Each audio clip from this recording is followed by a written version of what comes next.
Awesome. Well, welcome everybody. Before we call the March 17th, 2021 Airport Commission to order, before we do that, just a couple of housekeeping comments. Public is welcome to make a comment on any item that is not on the agenda. That involves pressing the button on Zoom to raise your hand. And Mo then will recognize you and you'll have your period of time to speak. We just asked you to, that is timed, we just asked you to try to contain your comments in that period of time to be fair to all the other speakers. Likewise, and that's on items not on the agenda tonight. And likewise, items on the agenda, as those items come up, the items that are on the agenda this evening, as they come up, the public also has the opportunity to make comments in a similar fashion using the similar procedure, which is press the little raised hand button.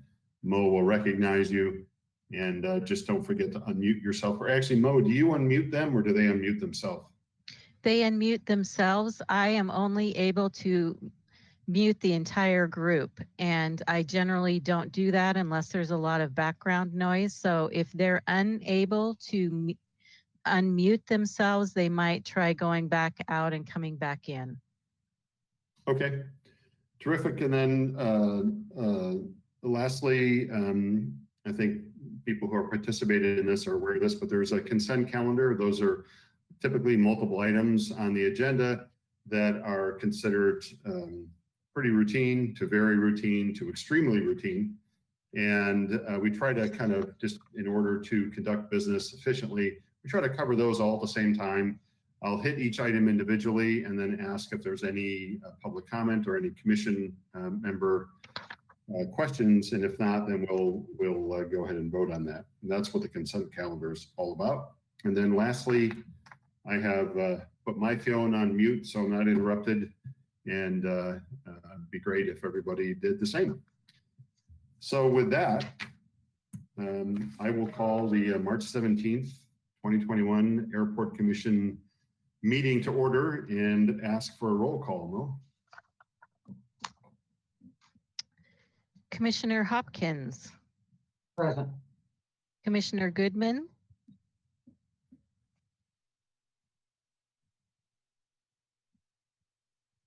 Here. Great, thank you. Commissioner Reed. Yeah, I need a verbal.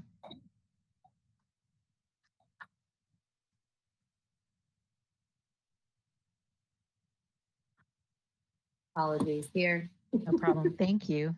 Commissioner Houghton. Here. Great. Commissioner Wilson. I am here. Vice Chair Bowen. Here. And Chair Arcuri. Dressed in green, I am here. And we have a quorum. Thank you, Mo. And do we have any changes to the agenda? Chair Arcuri, there are no changes to the agenda. Thank you, Director Thompson. I will point out one very minor thing, which is typically, it's not actually on the agenda, but our City of Goleta Council Liaison is actually Kyle Richards moving forward, who I think is joined us here somewhere. There he is. Hi, Kyle. But okay, so thanks. No changes to the agenda.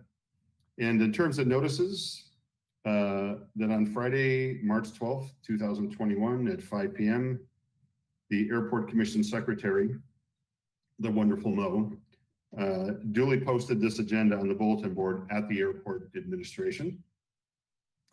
And again, as I mentioned on the outset, a public comment, any member of the public may address the Airport Commission on any subject within the jurisdiction of the commission that is not on the agenda this evening on this same day. The total amount of time for public comment will be 15 minutes. No individual speaker may speak for more than 3. We do try to ask everybody to contain their comments to 3 minutes, but we're flexible on the 15. So if there's a lot of energized comments, we'll certainly not just cut people off, but do try to be considerate of other speakers and keep your 3 minutes. And so, Mo, do you have any raised hands? Members of the public, if you would like to address a comment on a matter that's not on the agenda, if you could raise your hand now. And Chair Arcuri, I'm not seeing any hands raised.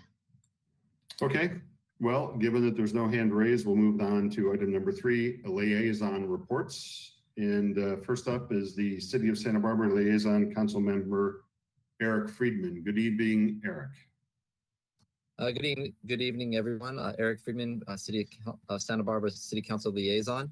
Just wanted to say hello to everyone. I don't have any updates at this, but just glad to be here and be part of tonight's meeting. Okay, Eric, thank you. And City of Goleta Liaison Member Kyle Richards, welcome to you. And any report for us tonight from the City of Goleta? Hello. Hi. Nice to be here with you tonight. Well, wherever here happens to be for you. I was the City of Goleta reviewed our assignments for our regional boards and commissions and made some changes. So in the February meeting, I was selected to be the liaison to the Airport Commission. I'm very happy to be here and honored to have this appointment. I do have one brief announcement to make. At our February 16th City Council meeting, we heard an update on the Santa Barbara Airport Land Use Compatibility Plan. And as you may recall, in 2019, there was a hearing for SBCAG to look at a draft of the ALUCP. The City of Goleta had some concerns about that. And since then, we've hired the expertise of Johnson Aviation, airport land use specialty firm. And we've made some recommended revisions to the airport land use compatibility plan. And we've run them by the let's see, is it Caltrans? Yeah, Caltrans staff. And then we heard back from them in October that they had no objections to the changes that we're proposing. And we've since submitted them, or at least we'll be submitting them soon to SBCAG. So if you have any questions, I'm happy to send you our staff report. We have a very detailed report that we heard in February. And that's about all I have tonight. Thank you. Well, Kyle, welcome. And of all of the commissions you could wind up being involved in, this is one of the most fun ones from a bias perspective. So it's your great fortune and our great fortune to have you here. Do any of the commission members have any questions? And I guess I'll just go quickly with Carl. Do you have any questions? No, Carol? No, I do not. Carol? Cassandra? Dennis? No questions. Glad to see you here. James? No questions and welcome. Thank you. Paul? No questions. All righty, and I have none as well. Thanks, Kyle. Welcome aboard. Thank you very much. Number 4, the director's report. The illustrious Director Thompson, who is enjoying a year of relaxation running Santa Barbara Airport during these boring times. He doesn't look a day older than he did a few years ago. That could be from for various reasons. But anyway, look forward to your report, Henry. We have a lot less hair today, so. Good evening, commissioners. The airport continues to meet its mission to operate the facility 24/7, meeting all of its security and safety obligations. As with most workplaces, we have not escaped the impacts of the current pandemic. However, we have managed to adjust our work practices to ensure a safe work environment and to address the immediate threat of the virus to our team. The airport has also implemented measures such as mask requirements in our terminal facility, social distancing requirements, enhanced cleaning, including sanitizing of high-touch surfaces, the installation of counter barriers, and the placement of awareness signage throughout the facility. All of our airline partners have implemented enhanced cleaning of their aircraft and mask requirements when traveling on board aircraft. Effective February the 1st, 2021, the Transportation Security Administration issued a policy making it a security requirement that all passengers entering the airport or traveling on board a flight must be masked. So it is now a federal requirement to mask within the airport, as well as when you're traveling on board any commercial flight. As we began to see signs of businesses reopening and increased travel, these measures will remain in place to ensure Santa Barbara Airport is not only meeting the current federal requirements, but ensuring our airport remains safe and secure for our passengers and for airport workers. Staff continues to work with Southwest Airlines on preparations for the launch of service from Santa Barbara, beginning on April the 12th, 2021. It's only 21 days from today, so we're very excited about that. This is a significant launch for the airport, given the number of daily flights and the destinations that it will bring to the airport. Staff is working to support the airline's establishment of its facilities here at the airport, hiring staff, marketing routes, communicating with our community partners, and establishing our business relationship. While this has been a significant effort from start to finish, we are excited to be approaching the launch of this very coveted service. Service we could not have attracted without the support of our partners at Visit Santa Barbara and the South Coast Chamber of Commerce. We're anticipating some type of launch event. However, details are still being worked out. More to come. Staff has also been working extremely hard on issues related to the development of our fiscal year 22-23 operating and capital budgets. The budget process within the city of Santa Barbara is a significant effort that occurs over the course of several months. As an enterprise fund within the city, our work comes with many challenges, including projecting revenues, managing operating expenses, planning for capital needs, as well as applying for available grants.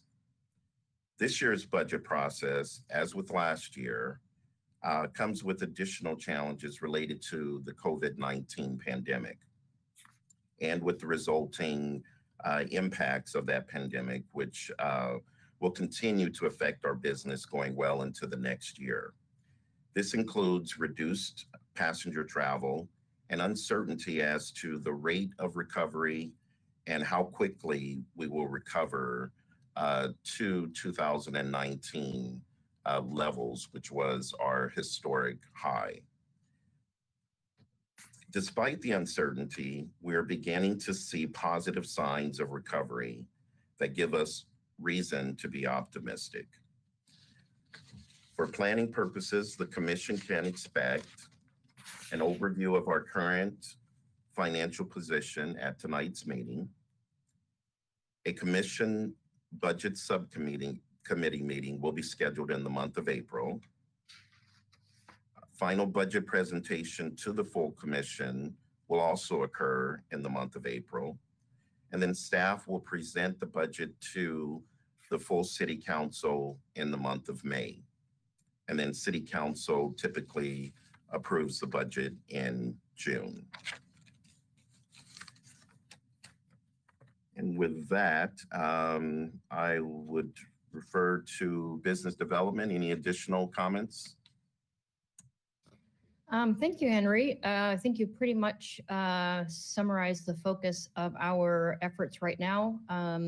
There's the usual day-to-day, of course, managing our leased properties, but Southwest Airlines is pretty much the focus of our attention right now. So thank you. Great. And operations, anything more? Thank you, Henry. Yes, certainly. There are many things to talk about, but I think the most significant to speak about would be an upcoming project that involves a renaming of our taxiways at Santa Barbara.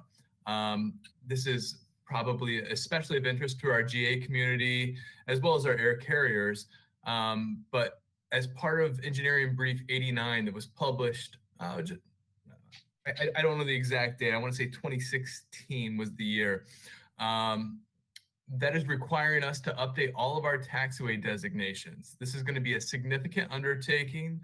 It will be a significant change to all of our users, but it is required by the FAA. So please stay tuned, and I encourage the commission and the public to visit the Fly SBA website under our news and press releases to visit the proposed changes. So it's very exciting, especially as we dive into FAA funding and what might be available in the future, and to be able to leverage that opportunity. We are really fortunate. So if there are any questions on that, happy to answer those later. Great, thank you, Aaron.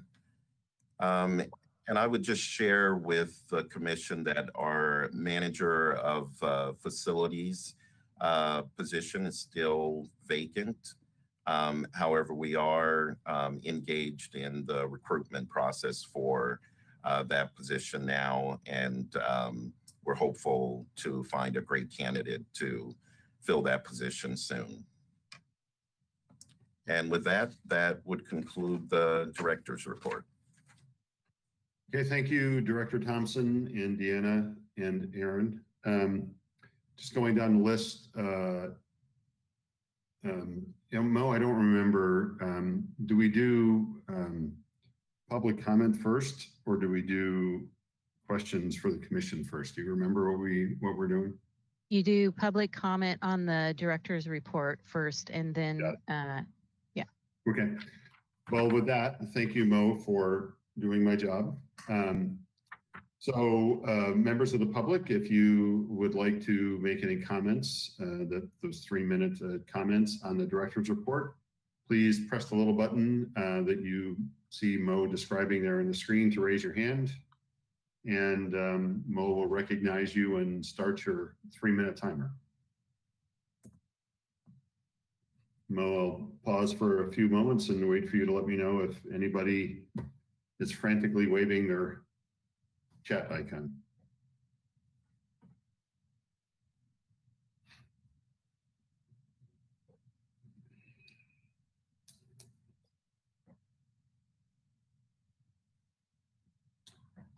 Looks like no comments, Mo? Sorry, no comments, Chair Curry. There are no hands raised. Okay, well, Henry, Aaron, and Deanna, no news is good news. I don't want you to think that we don't care. Thanks for that. And I'll ask the commission members if they have any questions, starting alphabetically with Carl Hopkins. Just a quick question for Aaron. Is there a map of the upcoming taxiway designations available yet? And if so, where? So yes, it is available. If you, Angie expertly put this together on our website, who you see here with us tonight. It's under the, I believe it's the news tab. Angie, would you mind giving a little bit more explicit direction as to how folks can access that? Yes, definitely. If you go to the Santa Barbara website and hover over the About section, menu will drop down. You'll notice the news and facts large title. Just under that is public notices. It's a newer web page for us, but we recently redeveloped it. There you'll see a variety of different menu topics. This one in particular is under development projects. You click on development projects, it drops down, and then you're allowed to see all of the public notices there. It's in order of newest. So what has been posted most recently. So for this one in particular, it's the second topic. And if you scroll down after the information, you'll be able to see 2 little thumbnail images. If you click on the title, you can see the large versions of those maps. So there's a current map and a what will come. map there. Is that, And are you seeing that? Excellent. Thank you very much. You're welcome. Commissioner Hopkins, if I could, just to elaborate a little bit more, Angie's done an excellent job in making this a very public and transparent process for us. I would like to share with you that this has been a collective effort by many lines of business of the FAA, as well as the airport, in coming to an agreement based upon what we understand to be the consensus of engineering briefs 89 intention. So if there's any feedback, we welcome that. And there's also a form on there that Angie has worked diligently with our website developers. If there's safety concerns or just personal concerns, we welcome that feedback, and there's a form on the website for that feedback to be submitted. Alrighty. Carl, anything else? All right, we'll move on to, and by the way, this is not alphabetical, it's just in the order that we have them on the agenda. Carol, do you have any questions? I don't, no. Sandra, do you have any questions? Not either. Dennis, do you have any questions? I do not. Mr. Wilson, James, do you have any questions? No questions, but thank you to the staff for all the hard work that they've been putting in. Mr. Bowen, Paul Bowen. No questions.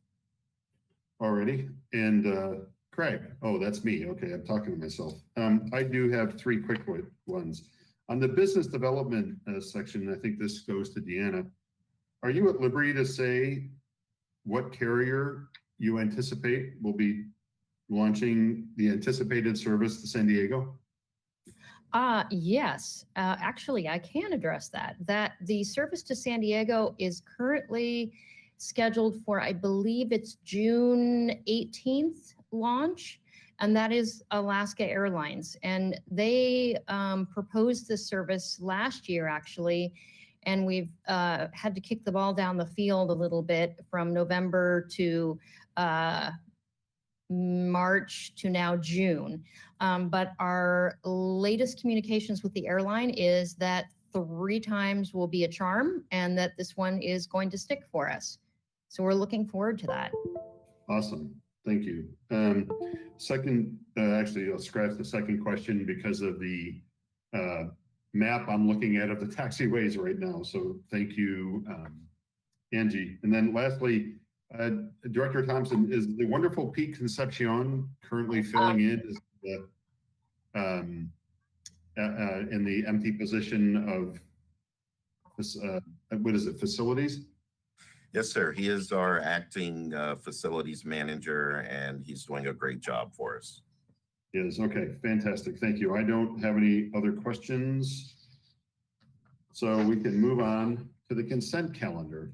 So I will read through all 3 items, and then I'll ask for public comment on any of them.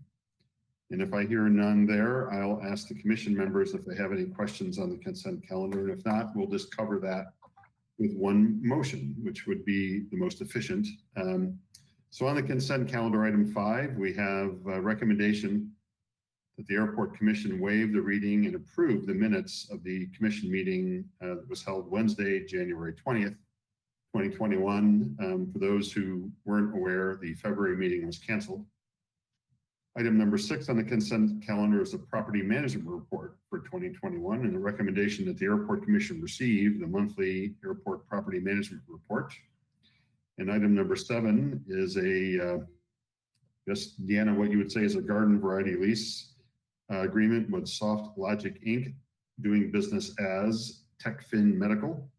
And the recommendation is that the commission recommend approval to the City Council and authorize the airport director to execute a 3-year lease agreement with 2 3-year options to extend with Soft Logic Inc., DBA TechFin Medical, the California Corporation, for approximately 4,600 square feet of Building 3 and surrounding parking areas at 6100 Hollister Ave, effective March 1st, 2021, which is a couple of weeks ago.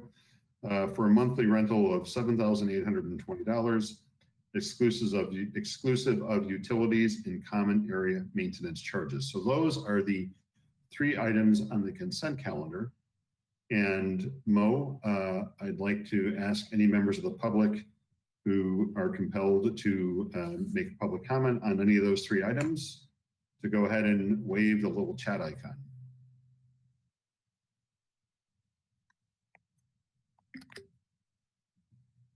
Chair Curry, I don't see any hands raised. Okay.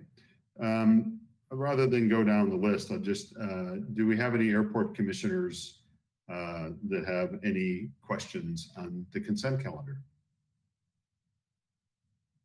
Looks like I see one. I see Carl raising his hand. Very quick question. The building 3, was that previously occupied and somebody left it, or has that been vacant all along? Good evening, Commissioner. That building actually has been vacant, it has been occupied, and the tenant outgrew the space and has since moved to another location.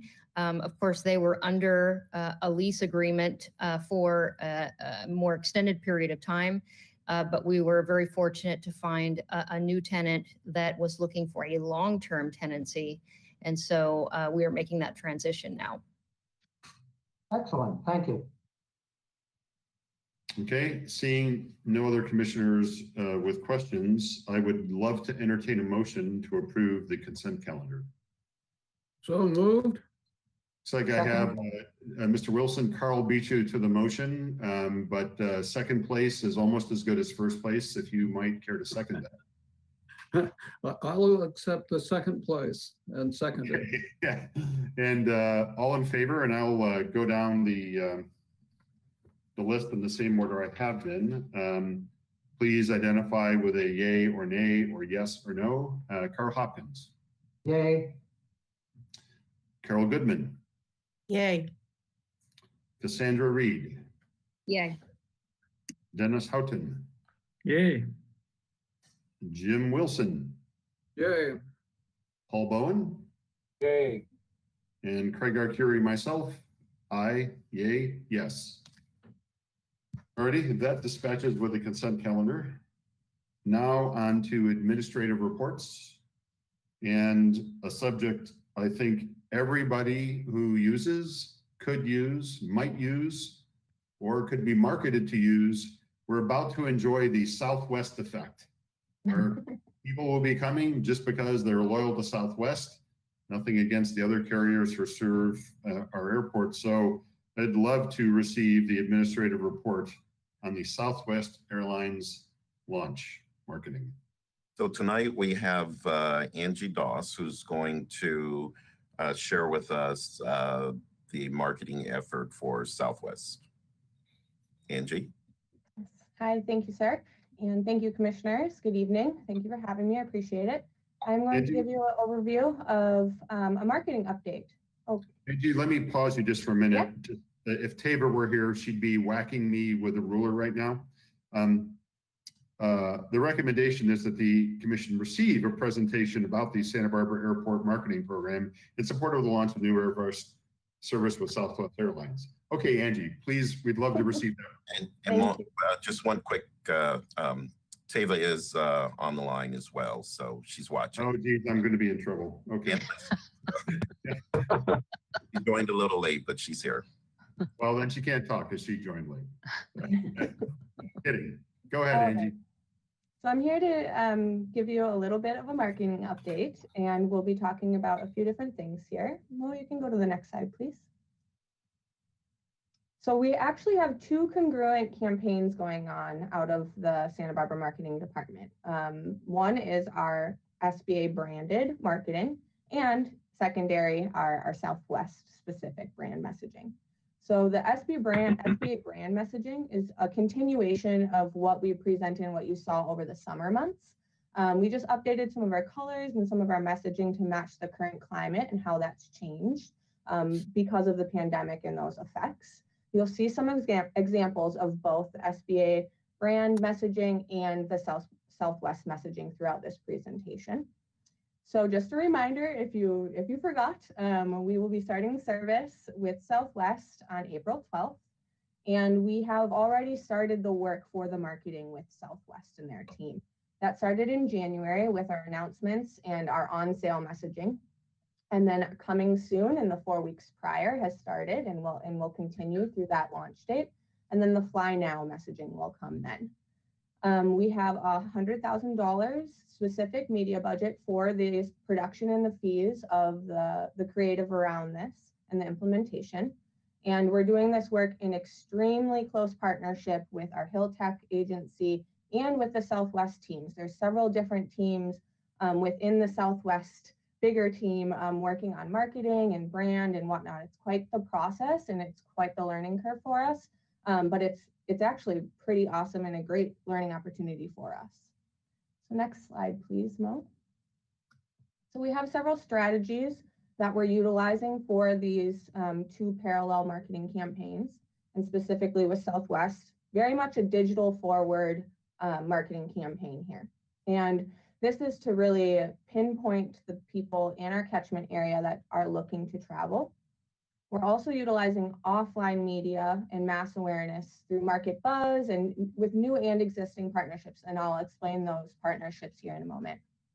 We're also utilizing very localized activation plans to do this and ensuring that this is equitable throughout our catchment area.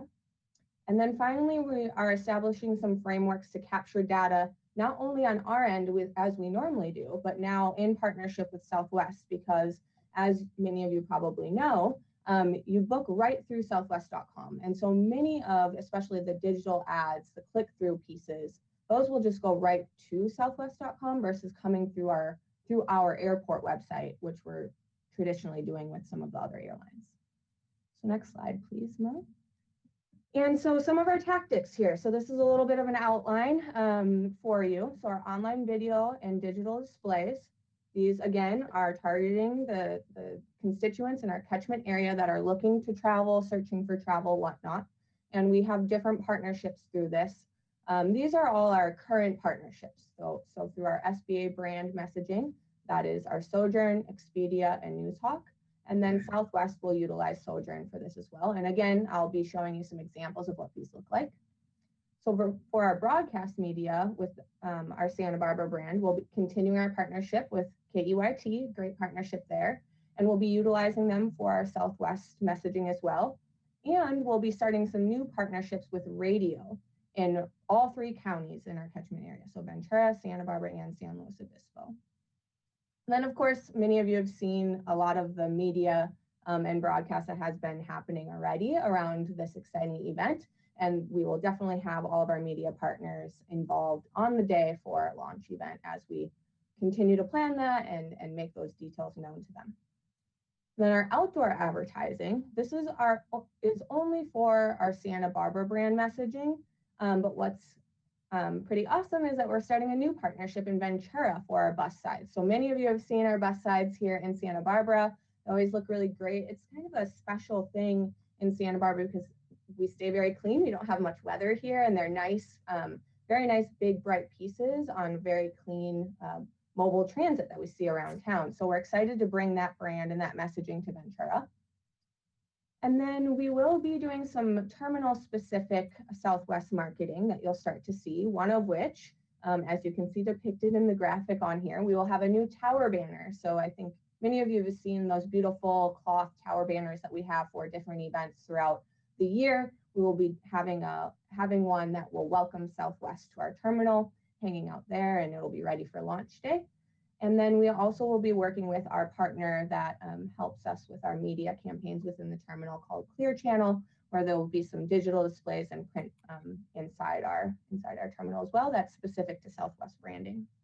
And then finally, as Henry has mentioned, and many others have mentioned already, we could not have done any of this without our community partners here in town.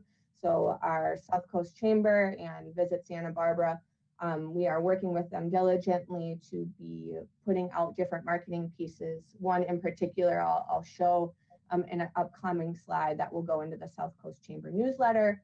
And Visit Santa Barbara will really be focused on that outbound traveler messaging, but we're working hand in hand with them throughout this whole process. So those are our tactics. Thank you, Mo.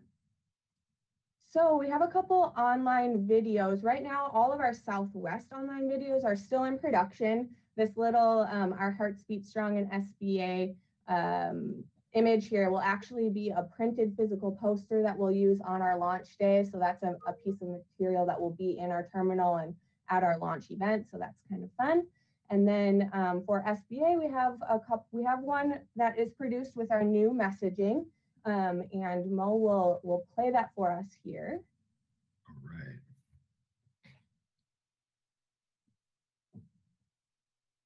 Tunnel, and it looks a lot like runway lights.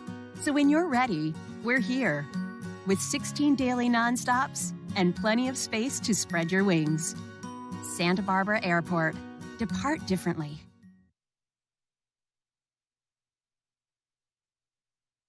Great, thank you, Mo. So that will run on both KEYT on the news broadcasts during different places along there, and then also online in all of the various aspects that I explained earlier. So next slide, please, Mo. So these are some of our digital displays. So on the left, you have the Southwest brand, and I put in little text there, still in the approval process, because as I mentioned, it is quite the approval process. I think you all can recognize how special the Southwest brand is. And so they are very particular about their brand and their messaging. So we, again, work very closely with bringing our SBA brand into their marketing. But these are some pieces that you will start to see soon on different online platforms. And on the right is the new SBA branded. And so you can see the orange is the new color for this time of year that we've brought in, and some of the new messaging that the light at the end of the tunnel is a runway. That is what you just, that was the message that you just saw in that video. And then the other one, when it's time to spread your wings, we have the space to do it safely. So continuing that safe, clean messaging as well. So those are some examples of the digital displays. And next slide, please, Mo. And so broadcast media. So for Southwest, we have two different, well, technically three different little videos that will be playing on KEYT.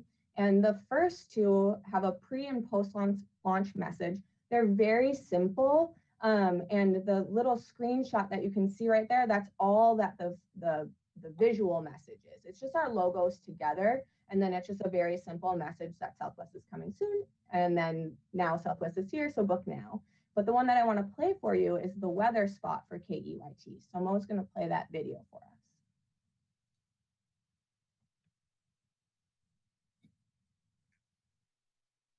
First thing in the morning, we give you all you need to know to get your day going and what your weekend ahead looks like. It's Annika's Wake Up Weather on News Channel 3's Morning News. Brought to you by Santa Barbara Airport, welcoming Southwest Airlines.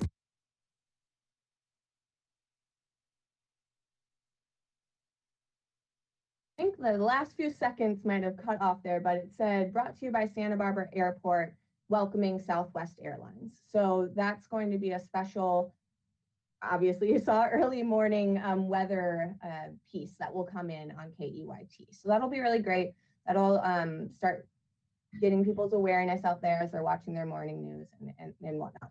And then again, the radio. So right now we know that NPR is going to be our basic platform, but we're looking at other venues and other options, and then in all of those counties again. So we have both 15 and 30-second spots for those. And again, they're still in that approval process and still making their way through. So we're excited to hear those and have that new partnership as well. And then, oh, I just lost my screen. A second, there we go. And for Santa Barbara, that light at the end of the tunnel video that we showed earlier, that's the one for our broadcast media. Okay, Mo, next slide, please. And finally, our outdoor ad examples. Like I mentioned earlier, we have our bus sides. So many of you are accustomed to seeing those in Santa Barbara. We'll be bringing them to Ventura. And so you can see the transition from those digital ads into what will be print on side of buses in both of the counties. And those are some examples there of some of the two size pieces. So we have King and Queen is what they're called for the bus sides. And so you can see the different colors and the different messaging there. And I think those look really great. I've seen some of them in Santa Barbara already, and I know Deanna has too, and they look really, really bright and colorful, but with like a nice soft message to them too, which was our goal. So those are the bus slides. And I think last slide.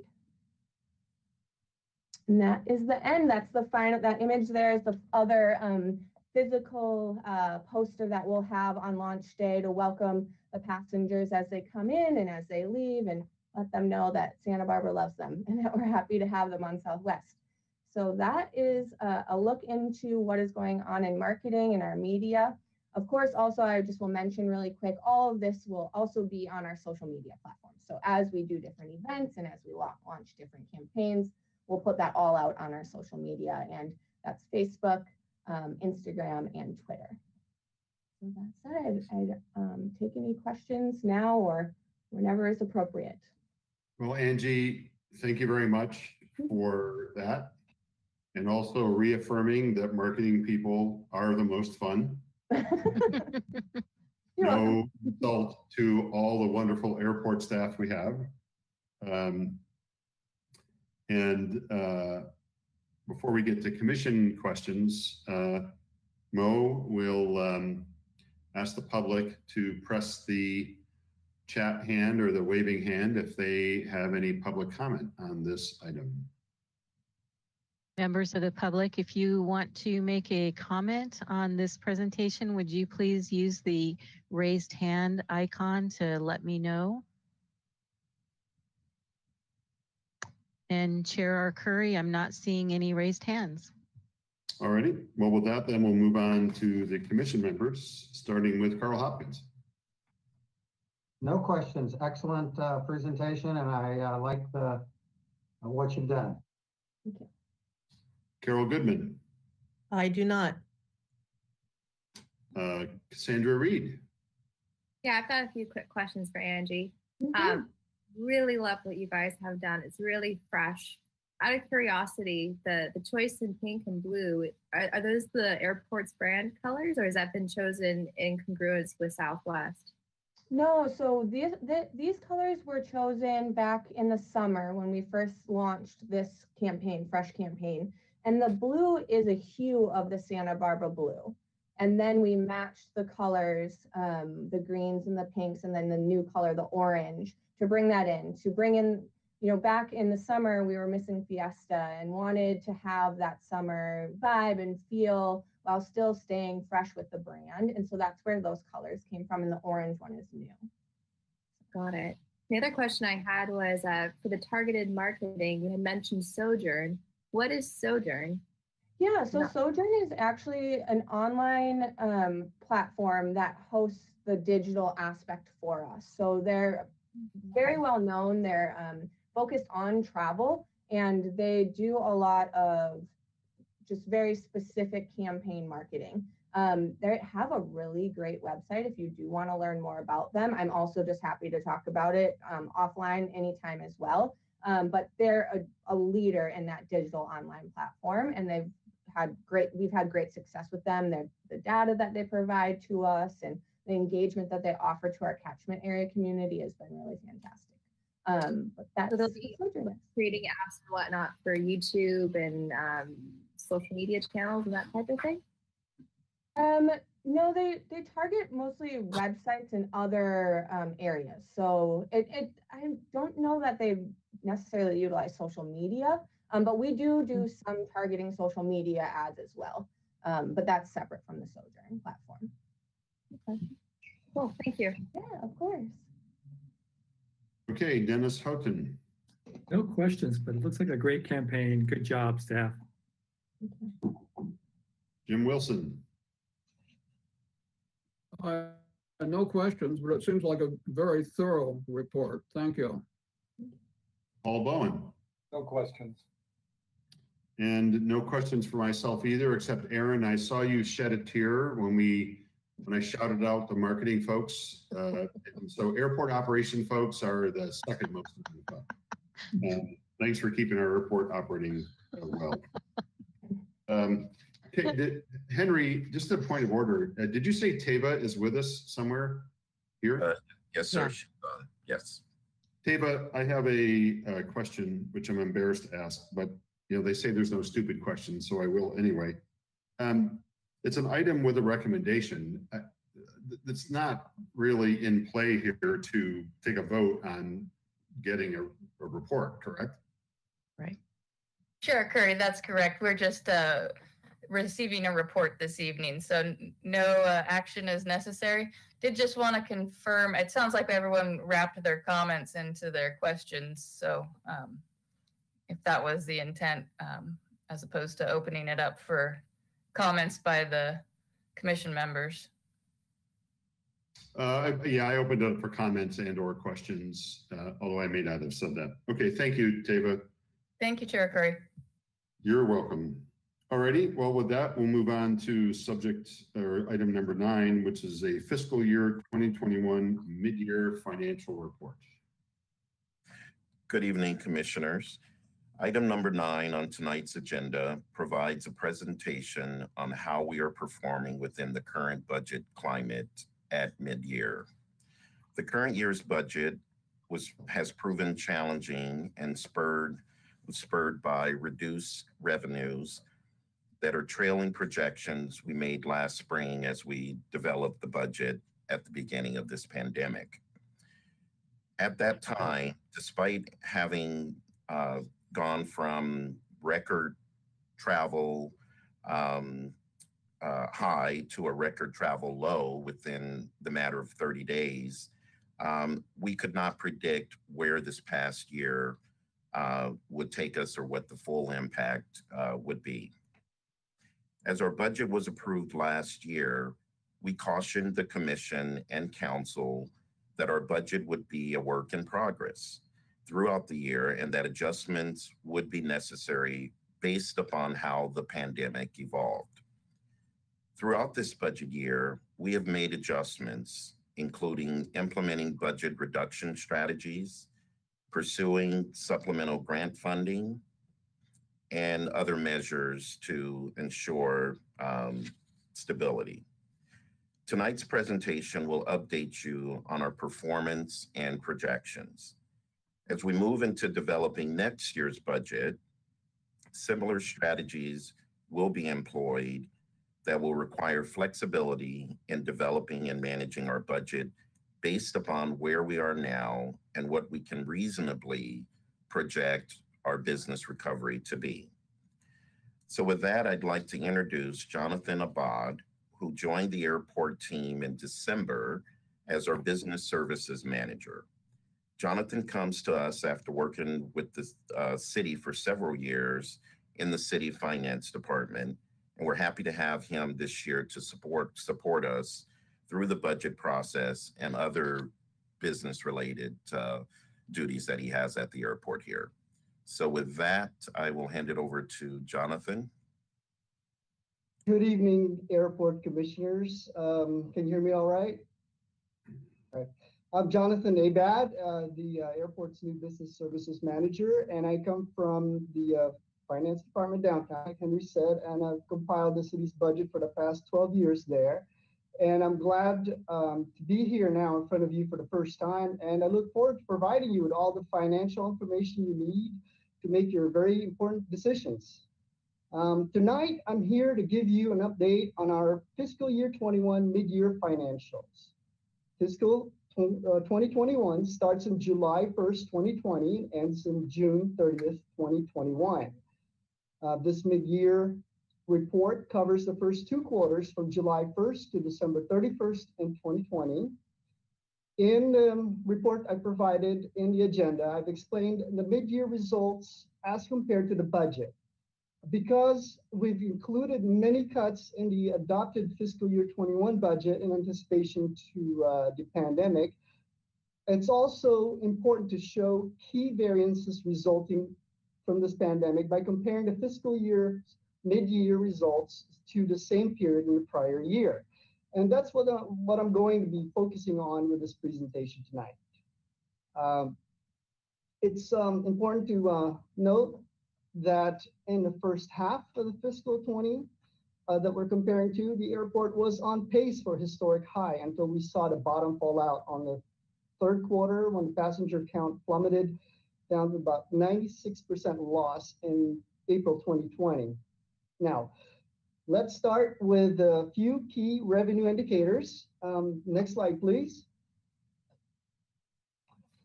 Due to strict travel restrictions from the COVID-19 pandemic, our commercial airline passenger counts are down 74% at mid-year in fiscal 21 as compared to the same period in fiscal 20. As a result, terminal leases are down 58%. Commercial aviation leases are down 41%. Commercial industrial leases, mostly from our properties on the north side of Hollister, are showing up about 5% only because it includes leases from the 6,100 Hollister properties starting in fiscal 21. Excluding this portion, we would have been down 3% at mid-year compared to the last fiscal year when this revenue wasn't part of the operating fund, as it was being collected in the development fund to cover the general fund loan, which was paid at the end of FY20. Non-commercial aviation is up slightly at less than 1%. And next slide, please. Terminal leases are down about 2.2 million or 58% at mid-year as compared to the same period last year. And this revenue category includes terminal parking, which is down about $1.5 million, rental car, restaurants, and gift shops concessions are down about $700,000 combined. And other terminal revenues such as taxis, limos, advertising, ATM, and TSA rent are down about $20,000 from the same period last year. Next slide, please. Commercial aviation leases are down 1.3 million or 41% at mid-year as compared to the prior fiscal year. And this revenue includes building leases, which is down about 200,000. Landing fee is down about $1 million. Other revenues such as fuel flowage fee, remain overnight fees per pilot, freight and charter landing, and boarding fees are down about 146,000 combined as compared to the same period last year. Next slide, please. And non-commercial aviation is up slightly about 17,000 or just about 0.75% compared to last year. And this includes building rent that's slightly down by 55,000, general aviation fees and mobile permits showing about $79,000 up, while there's some increased general aviation activities. Most of this change is actually due to timing, as January's revenue came into this in December 31st for this line item. But and fuel flowage charges is down about almost $7,000. Next slide, please. In total, operating revenues are up almost $1.6 million or about 13% over fiscal year 2020 at mid-year. But without the federal relief grant, we would have ended down about $3.5 million at mid-year compared to the same period last year. Next slide, please. Through cuts included in the adopted fiscal year 21 budgets, position vacancies during the first half of the fiscal year, and by careful management and prioritizing of expenses, we've managed to hold our operating expenses to within just 1% less than the operating expenses during the same period last year. Next slide, please. Overall, we're at about 3.1 million in net revenues over our expenses by mid-fiscal year 21. This includes the $5 million federal relief CARES Act grant received in the first half of fiscal 21. And this 3.1 million net is about $1.5 million more than the same period last year. And we're projecting to end the fiscal year 21 at about 2.6 million more in revenues than expenses. It's assuming that before fiscal year 21 year end, we'll receive another $3.5 million additional federal relief grant. That was signed into law last December. Next slide, please. Now, we normally report P3 progress during mid-year reporting, but since 2019, the city administrator stopped requiring us to submit narratives for the P3 reporting at mid-year. But we're going to include a short summary of our P3 progress just the same. P3 stands for Paradise Performance Program. It provides a process for activity planning and monitoring that is tied to the budget process. Many of our P3 objectives are tied to the number of airline passengers, which drives terminal and commercial aviation revenues. And this portion of the revenues make up about half of our total operating revenues, which have been severely affected by the pandemic's travel restrictions. And because of this, the airport is on target to meet just 78% of its P3 objectives at mid-year. Only one objective was achieved so far, with business and property management maintaining 90% of airport commercials property leases within airport commission's approved rental rate ranges. But despite unprecedented challenges, I would like to highlight some of the major operating accomplishments and milestones by mid-year in the fiscal 21. Facilities maintenance successfully upgraded all of the incandescent interior lighting at the northeast hangar and the terminal facility to LED lighting, contributing to energy efficiency and conservation. Building 305 and 115 have also been repainted by facilities maintenance. Airport maintenance successfully completed the centerline painting of all taxiways, rubber removal, and repainting of the main runway centerline, and continued quarterly replacement of fading airfield sign faces. The Airport Law Enforcement Division was successful in achieving targets for proactive and preventative patrols despite staffing challenges. And staffing is the strongest it's been in history in the Operations Division. All certifications and operations positions are filled with full-time employees, and supervision has grown to support the needs of the airport. Facilities planning and development completed the streets resurfacing in a long-term parking lot project and completed Northeast Apron Rehabilitation Project. This concludes my presentation of the mid-year report. Thank you so much, and I welcome your questions and comments. Well, Jonathan, thank you. It's nice to meet you for myself. And Angie, I'm afraid you've moved down to second fiddle. Finance is more fun. I'm sure, Jonathan, you have heard that every year for your years in the city. But if you haven't, at least you know we got your back. So thanks for that report. And boy, what a difference $5 million makes. Oof. Okay, so Mo, let's ask the public if they have any comments to make on this agenda item. Members of the public, if you wish to make a comment on this item, if you'd please use your raised hand icon.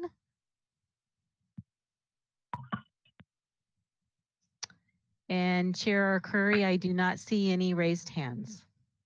Well, you dodged the bullet there, Jonathan. Okay, thanks, Mo. We'll start with the airport commissioners in the same order with questions and comments on Jonathan's report, starting with Carl. Jonathan, thank you very much. It was an excellent report. I found it extremely easy to follow and read. I like the format you used. Thank you very much. Carol. Yeah, thank you so much for all of that and the details of all of it. I have no questions right now. Thanks. Cassandra. I do have a quick question for you. In regards to the federal grant money, when do you guys anticipate seeing that? I know you had forecasted for it. Is there an expected date on that?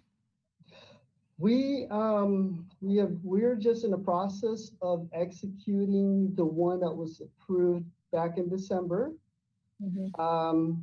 And we're yet to hear more about the one that was part of the $1.2 trillion or $1.9 trillion that was just passed.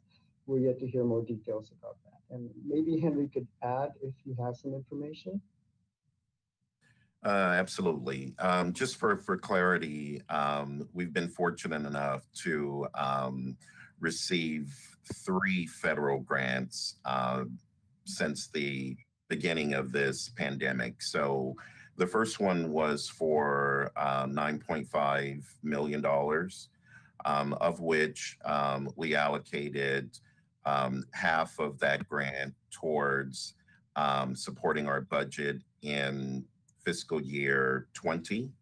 And then the other 5 million you saw reflected in Jonathan's presentation at 5 million there.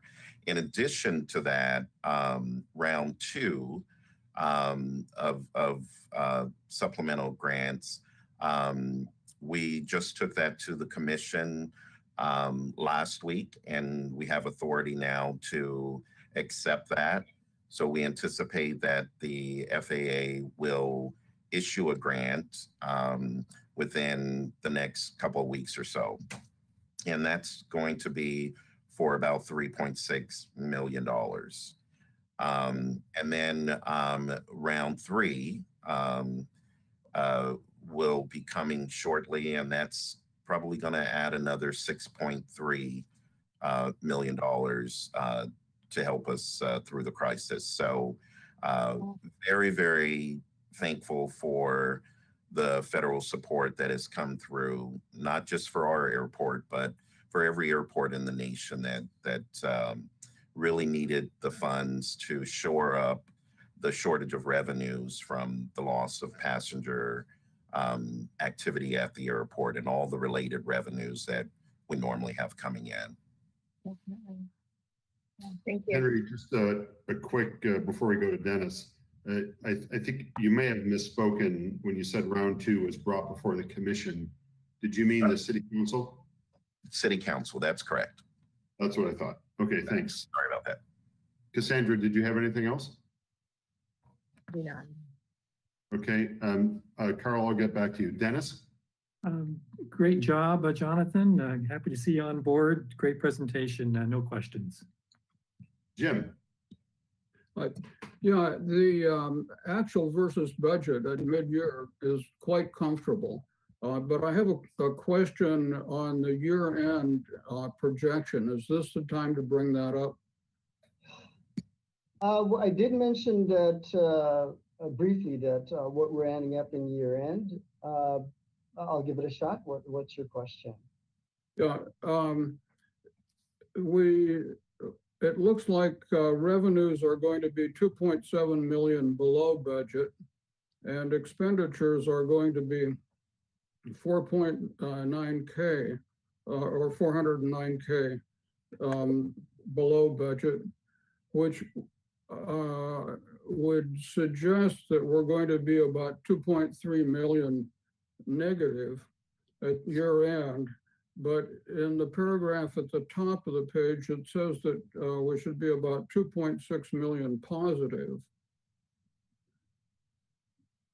Yes, at year end, we're expecting about $2.6 million more in revenues than expenditures.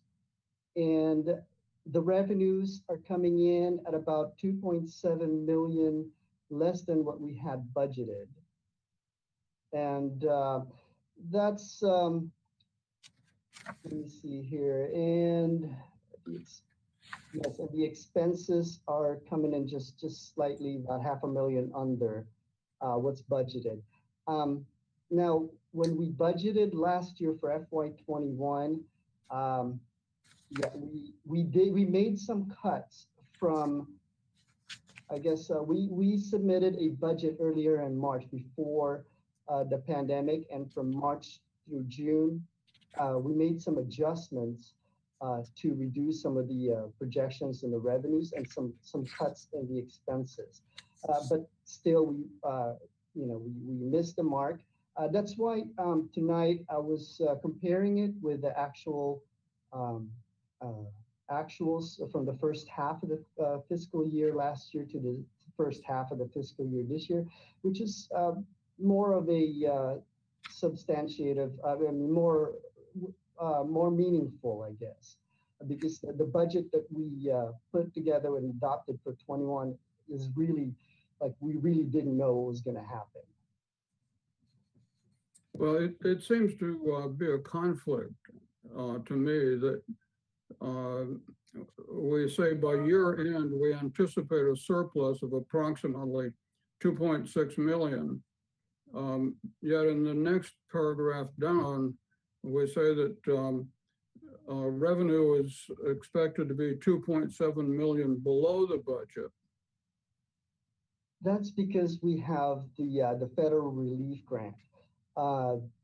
That's making up actually making us from from under to more revenues than expenses.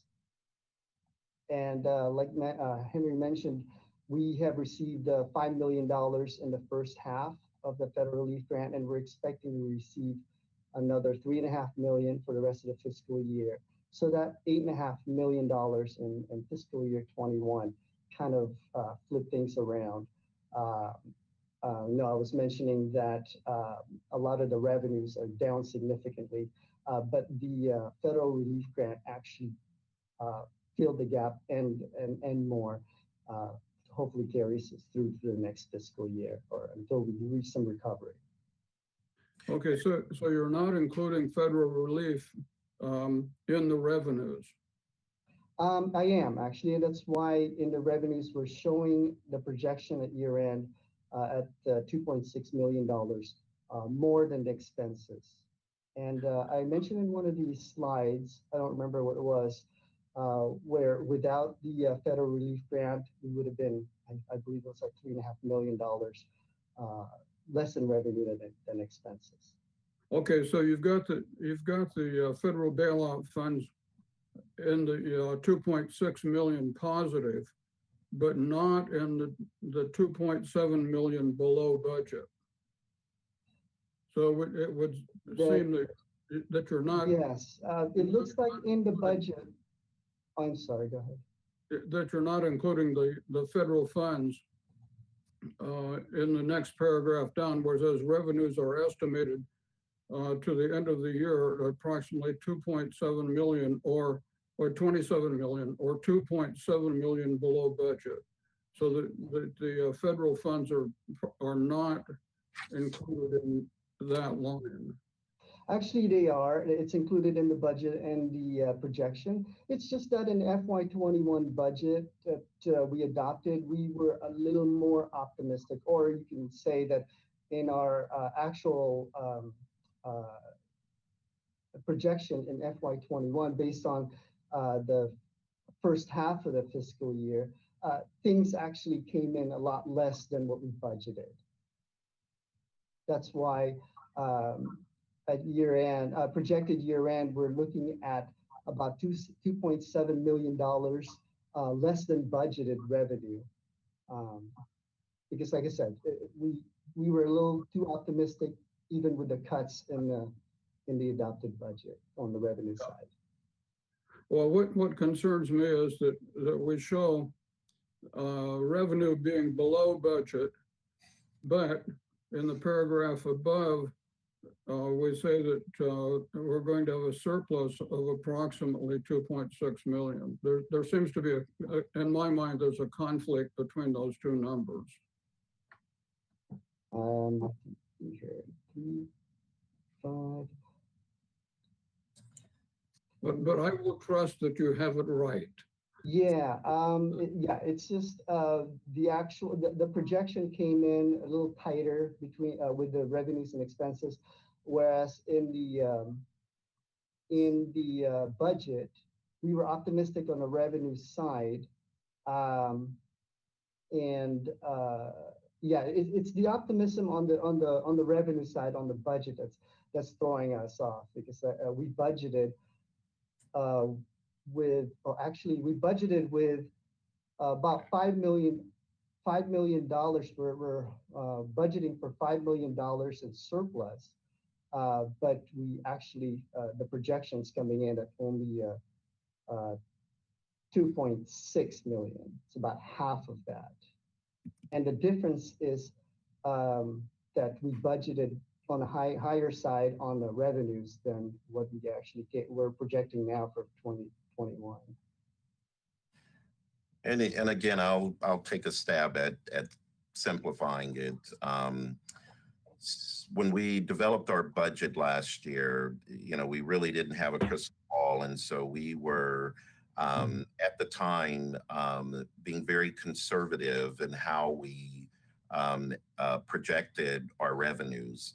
And at that point in time, we were making some assumptions that the pandemic was going to improve, air travel was going to begin to recover, and that revenues would improve at a greater pace than they actually did.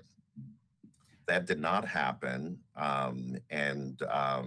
So what we ended up doing is the federal grant that was in process at the time, we redirected 5 million of those grant dollars towards the fiscal year 21, and for the specific purpose of offsetting the shortfall on the revenue side. So we had a shortfall of revenues. We had the addition of $5 million in grant funding, and we managed our expenses to keep it contained as much as possible. And so what we're providing you here tonight is a snapshot of what all of that effort has netted us at the mid-year point.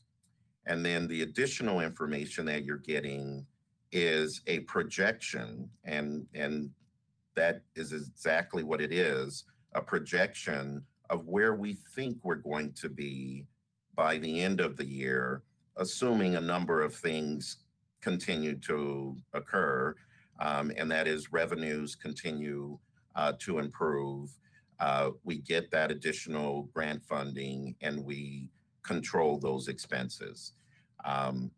So I think what Jonathan has done here in projecting what the revenues will be at the end of fiscal year 21, we're very comfortable that we're going to be able to make that, but it is very much a projection. Yeah, I understand that projections are projections. And also, I'm very comfortable with the actuals at mid-year. We're tracking budget very, very well, as the airport has done through its history. The thing that concerns me is that we seem to show in one paragraph that we're going to be 2.6 million positive. And yet in the next paragraph, we show that revenues are going to be 2.7 million below budget. And I'm able to understand that 2.7 million below budget does not include any federal funds. But I trust that it's understood by staff and well under control. And thank you for the report. Absolutely. And Commissioner Wilson, we're happy to meet with you offline, and we'll kind of walk you through the calculations that we have, but we are very comfortable with what's presented there. Yeah, and I also am comfortable with your performance. Thank you. And thank you. So much. All righty, Mr. Bowen. No questions. And Greg, I have no questions. Okay, thank you, Jonathan. And we'll move on to, actually, Carl, you had a question, I'm sorry. Director Thompson, you mentioned the 3.5 million and the maybe 6 million that's coming. Is that in addition to our normal AIP grants? That is correct. It's in addition to. Very good, thank you. Okay, now we will move on to item number 10. subject, which is the revision of the lease terms for Atlantic Aviation interim lease. I'll go ahead and read the recommendation that the commission recommend approval. Oh, actually, this is something we'll be voting on. That the commission recommend approval. Actually, why don't we go ahead and have the report and then I'll make the recommendation. But so let's have the report on the revision of the lease terms for Atlantic Aviation interim lease. Good evening, commissioners. Item 10 on tonight's agenda provides you a presentation on a revision of lease terms for Atlantic Aviation. This is an interim lease that buys us necessary time to execute the FBO redevelopment project. Both FBOs are currently in a lease holdover position, and interim agreements are being executed to facilitate the continued operations while the redevelopment project is implemented. In this presentation, we share a business decision to execute an interim lease in accordance with established rates. However, this lease requires the relocation of Atlantic Aviation into facilities that require significant improvements to the base building that the airport would ordinarily be required to execute. Under this agreement, Atlantic has agreed to make improvements to the facility as a condition of their move, and the airport will provide a rental credit to offset the cost of these improvements. It is also important to understand that this lease will facilitate the move of Atlantic, which is necessary to create space for other development that has to follow. So with that, I'll hand it over to Deanna Zackerson. Good evening, Commission Chair Curry and commissioners. Before I launch into this item, I would like to admit that I was remiss earlier during the director's report in acknowledging that Angie Dowse, the funnest person at the airport, is now our permanent marketing coordinator as of March 1st. She's a familiar face, obviously has been ably handling and assisting with marketing since early 2020, I believe. Correct me if I'm wrong, Angie. But she competed for this position against a field of very qualified candidates. And we are thrilled that she is going to be staying with us. So, and great presentation, Angie. Thank you so much. All righty. So this evening to talk about Atlantic Aviation and in the broader perspective, the FBO redevelopment. Ironically, it is just about 1 year ago that we made our last presentation to you, actually February 17th, I believe, about the interim lease agreements and the plan moving forward for the transition of the FBO business, moving toward the redevelopment of the FBOs, but also the reconfiguration of the southeast corner of the airfield. And I'd like to give you an update on that. So next slide, please. All right, so as I mentioned, we established a plan for the FBO's FBO relocation, Atlantic specifically, in February. And we were then, of course, developing a plan to provide for more mainline aircraft parking. As you know, as of 2019, we had some very severe problems with being able to accommodate mainline aircraft parking, remain overnight parking. We might have thought that that problem would have disappeared with the pandemic, but thankfully, we now have Southwest Airlines coming to us. And so we will have more mainline aircraft coming to us on a daily basis than we had anticipated, obviously, in the midst of the pandemic. So we very much need that mainline aircraft parking for remain overnight commercial aircraft. We also were looking to address a long-standing issue with our rental car ready return parking, which is just outside the terminal, an undersized parking lot. that we were looking to expand by way of the reconfiguration and the removal of a very old hangar 5, which I think you're familiar with. We were looking also to relocate the city-owned small general aviation to the southeast quadrant to make room for Atlantic Aviation, and Atlantic Aviation's relocation of their service center to the north side of the airfield to a building at 1503 Cook Place, which many of you are familiar with. We also know it internally as Building 312. So part of all of this, of course, was to really put the chess pieces in place for the future FBO redevelopment, with both of our FBOs at the north side of the airfield, incrementally making progress towards the vision identified in the master plan, with 2 FBOs in the northeast corner of the airfield. So next slide. And just for a reminder, we would have shown you this slide back in February of 2020. This relocation, you see your 3 mainline aircraft parking spaces there. Right in front of it is an enlarged parking area for rental cars. The pink box represents the demolished hangar 5 and part of the accomplishment there with that. Just to the right of that red line, you can see with the illustration of bushes around it, is the current Atlantic Service Center that they would be relocated from to the north side. So there were a number of dominoes in place here, and one of them very significantly, of course, was the relocation of Atlantic.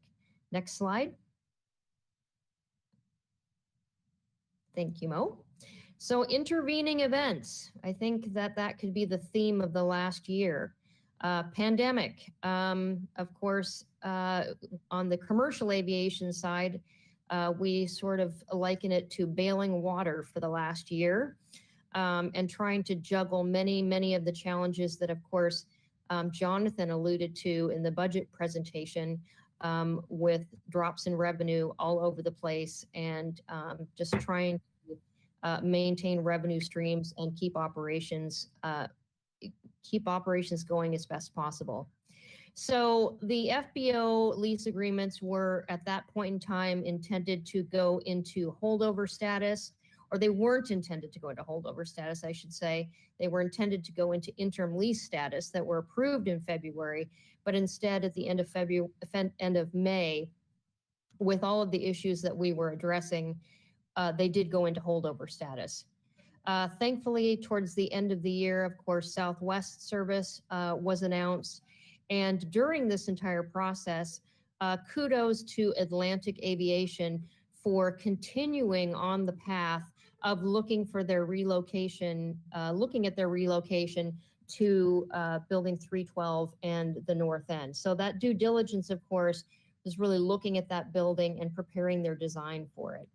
Other things that we managed to accomplish despite all of these challenges is that the new lease for the interim FBOs, which really was intended to form the foundation for our future long-term leases with the FBOs, we did complete the development of that lease, and we have been working to prepare for execution of that lease, not only with Atlantic, but with Signature in the short term. So next slide.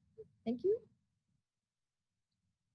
So the current status, again, kudos to Atlantic Aviation that have moved forward at their own risk in developing a design for Building 312, hiring an architect, really thoroughly going through that building, which of course is originally 1940s vintage, to find all of the hidden issues with that building.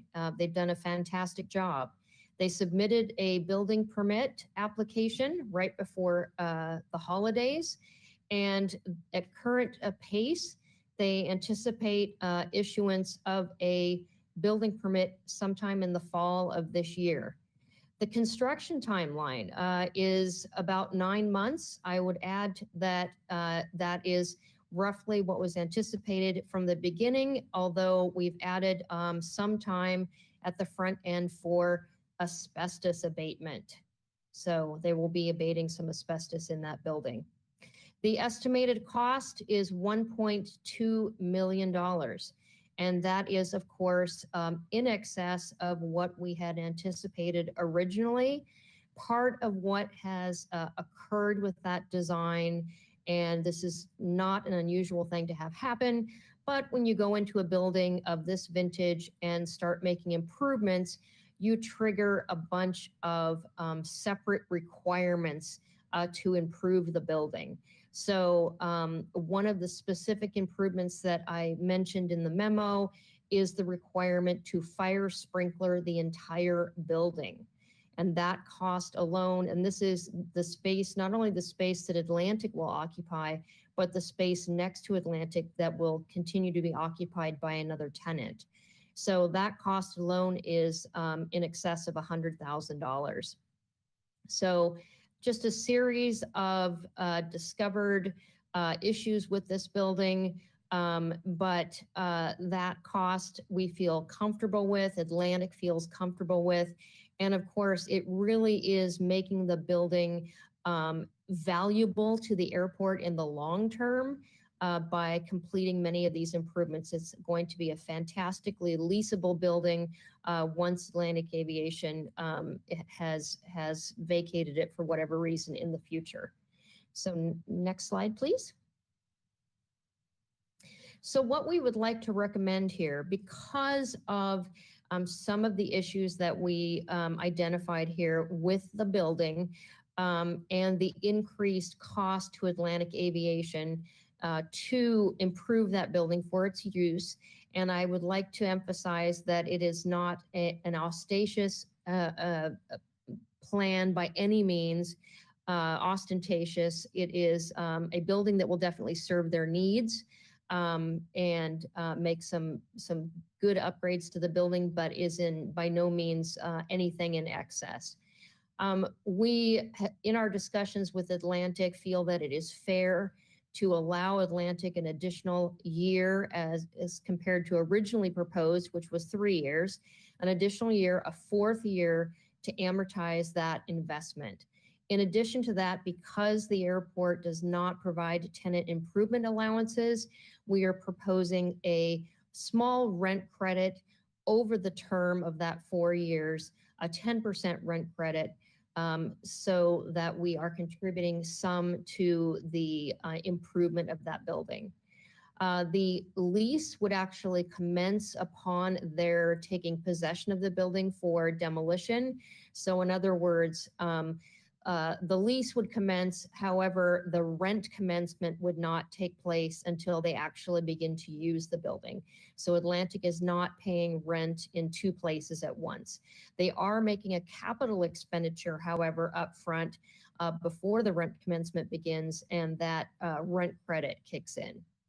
So of course, as always, we need to try to remain flexible depending upon actual timelines. There are a lot of moving parts here. We have tenants of the building that need to be relocated. Of course, the building permit coming in as anticipated is very critical for the timeline, but we're looking at trying to be flexible on all ends as far as both this relocation and the Southfield development for the additional parking. Somewhat unrelated, but I do want to point it out. Once we started looking more closely at the actual layout on the airfield, in the original plan, Atlantic would have taken possession of the self-service fuel operation. Ultimately, we all determined that it was in the best interests of all the parties that Signature retain that self-service fuel operation. So that square footage is removed from the proposal for Atlantic moving forward. And I believe that is probably our last slide. I did include a drawing with the memo included in your packet. Oh, I think I do have some next milestones here. Yes, this is actually quite important because this is how this is tying to the larger development project for the FBOs in the Southfield. We do need to conduct the community outreach, which now that Angie is on board, that is going to be much more doable for us. And that is talking about the FBO redevelopment, seeing it in the perspective of the development of the airfield. And then the completion of the design for the Southfield project. That design project has been continuing on, completing that and phasing the construction there. We do have some work to do this year with the rental car industry because their leases will be coming due again in 2022. We will obviously need to make some accommodations for the disruption to their parking there in the short term and their actual contribution to the overall project because they do benefit from it. We do anticipate conducting an RFP for the flight schools on airport. That is tied to this in the sense that we currently have one flight school in one of these relocation buildings, and we have an intended location for at least one or two flight schools in the proximity of the current Atlantic Aviation facility. So where this puts our RFP issuance for the FBO, realistically, we are in March of 2021. I think you can see we have a lot to do in this year, and our focus really is to try to get Atlantic Aviation on their way towards renovating the building in 1503 Cook and making that piece of that happen. So 2022 is probably what we're looking at for an RFP for the FBOs. We'll be plenty busy in the meantime. And as I mentioned just a moment ago, I did attach a rendering or at least a layout of the proposed FBO service center for Atlantic, so you can take a look at and see what that is intended to look like. So I'm happy to take any questions at this point, and thank you very much for having a listen.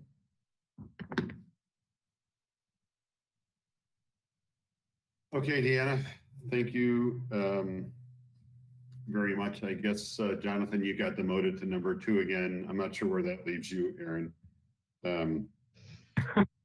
That was a lot. I'm reminded of one of those puzzles where they have the numbers in the square and there's one missing, and you know, there's only so much space on the airport, and moving one thing here means moving that thing over there. And I have a hard enough time keeping my closet clean, so I can't imagine how that's working, how much hassle that is. Mo, would you remind the public how they can make comments to this presentation and ask them to do so if they like? Sure. Members of the public, if you will use your raised hand icon on your GoToWebinar menu, and that tells me that you would like to speak and share our query. I see one raised hand. It is Matt Long. And let me get to this. There we go.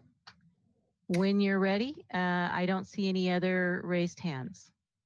Matt, you have the floor. Matt, if you would unmute your mic and you can begin speaking.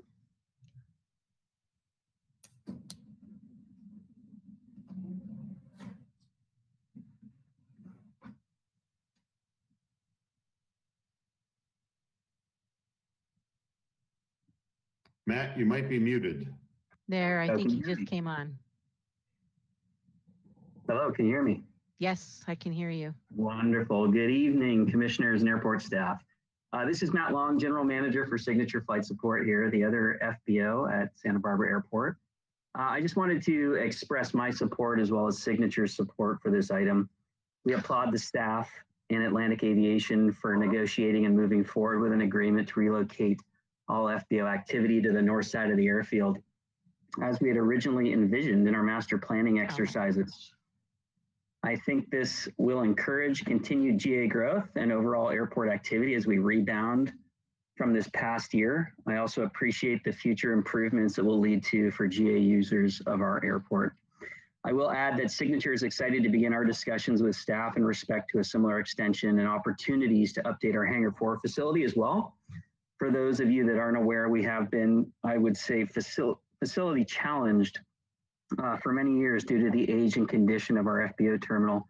However, we have faith that our discussions with staff regarding these challenges will result in comparable solutions to those Atlantic has identified for Building 312. That's all I have. Thank you for your time, and happy St. Patrick's evening to all. Thank you, Matt. Mo, do we have any other hands? Chair Curry, there are no other hands raised. Alrighty, then we'll ask the commissioners for comments and questions. And on this item, we will be taking a vote, starting with Carl Hopkins.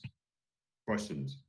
Deanna, you mentioned using this opportunity to come up with the new form of a lease. Is this lease that we're approving here a minor modification of what was approved back a year ago? Or is this essentially a completely new lease with some new format or something like that? That's what I wasn't clear on. Sure. Thank you, Commissioner Hopkins. So this is actually an approval of the lease terms. The lease proposal includes all of the key terms that goes into the lease. It's not as complicated as the actual lease itself. We did discuss this back in February of last year, that really certainly the existing FBO leases, as you might suspect, they are old. They have been around a while. In some cases, they have been amended multiple times. And so we really were just looking for an opportunity to, since these were interim leases, doing away with the old and putting in place a new lease, but for a shorter period of time, that we really work to essentially draft a lease that in its format, its verbiage, and how it is enforceable by the airport just works a lot better as a tool than the previous leases have. So the terms are, essentially, they're the same. You're approving the terms of the lease.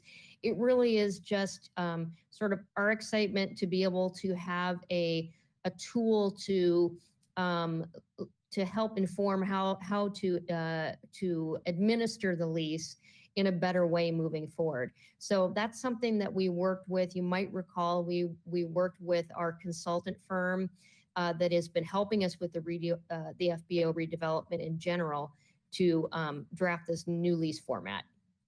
So I hope that answers your question. I think so. Back in February, I think you went through a similar presentation and explained that the February lease that we approved just before the pandemic hit was a complete rewrite of a very obsolete lease. If I understand right, this is the same lease, just with a few terms, modified conditions because of the necessity. Is that correct? Exactly. Right. And of course, when you amend a lease multiple times, it just becomes that more complicated to administer it. So I understand that fully. And I think that's all of my questions then. Thanks, Carl. Carol, and by the way, we do still have Carol. Okay, Carol? Yeah. Now I think you answered all my questions, Deanna. Thank you very much. As the agenda items go on, the names go from professional names with Mr. and Ms. to first names. Cassandra? I have no questions now. Okay. Dennis? The only question I might have is, could this externally look like perhaps we're giving some favoritism to Atlantic Aviation? Thank you, Commissioner Houghton. In short, no, because we are obviously receiving a substantial consideration for that. In other words, it's 12 additional months to amortize their investment and a small rent credit. And the airport in return, of course, is receiving a very valuable, ultimately, renovation of that building. So it's, if they were getting it for free, you might be able to make that argument, but that's absolutely not the case. Great, thank you. Jim? It seems very straightforward to me, and I think that Atlantic should be commended for their cooperation in this. Thank you. Paul. Well, we certainly appreciate all the hard work staff is doing to move all these people around. A few questions though. When Atlantic moves out of its current building, is there a plan yet for what to do with their existing facility? Thank you, Commissioner Bowen. We are still looking at the options for that building, what to do with the use of that building. It's obviously pretty specific with its airfield access. It's not a tenant space for just anyone. It also is fairly large. It's about 5,000 square feet. So we really need to look at if lease to another specific type of tenant is in the cards, or if there is some other potentially airport use for that facility. So we have not identified that yet at this point. Okay, thank you. That'll be very interesting to see how that goes. And then you mentioned how valuable the Atlantic building that they're moving into will be when someday in the future they then move out of it. Do we have any idea of what that building, that renovated building, would be used for in the long-term future after Atlantic moves? Well, again, Commissioner Bowen, thank you. That building, it will be obviously in a very renovated condition at that point, and it will be special in itself that it will continue. It too will have airport or airfield access. So I think we can count on that. No matter what happens, it will be a tenant that will be able to make use of the access to the airfield.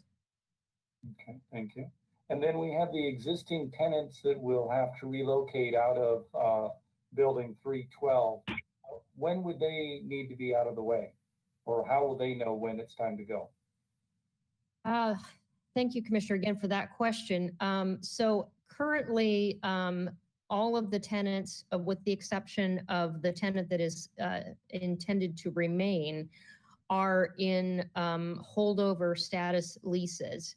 So we actually, of course, thought that they would have been relocating before now.